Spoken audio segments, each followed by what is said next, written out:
बिस्मिल्लाहिर्रहमानिर्रहीम। अस्सलाम वालेकुम। मंठार न्यूज़ के नाज़रीन व सामीन, मैं हूं आपका मेज़बान दिलबर हुसैन और आप देख रहे हैं मंठार न्यूज़।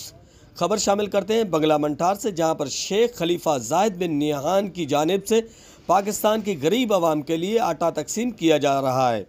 बंगला मंठार के बहुत से मुस्तहिकीन में आटे की तकसीम नज़्म व ज़ब्त के साथ जारी है।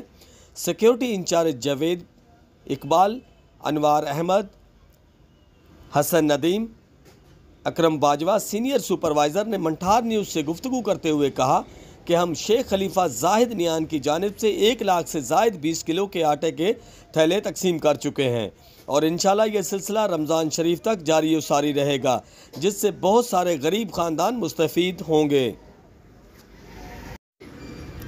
आपको लाइव मनाजर दिखा रहे हैं मंठार न्यूज़ की स्क्रीन पर, जहां पर शेख खलीफा जाहिद नहयान की जानिब से पाकिस्तान की गरीब आवाम के लिए आटे की तकसीम का सिलसिला जारी है। हम इस वक्त मौजूद हैं चक नंबर 252 पी के टिब्बे पर, जहां पर आटे की तकसीम का सिलसिला जारी है। आवाम ने Sheikh Khalifa Zahid bin Nahyan, security incharge Javed Iqbal, Anwar Ahmed, Hasan Nadeem, Akram Bajwa senior supervisor, Mohammad Azam का तहे दिल से शुक्रिया अदा किया और उनके लिए बहुत सारी दुआएं और नेक ख्वाहिशात का इजहार भी किया।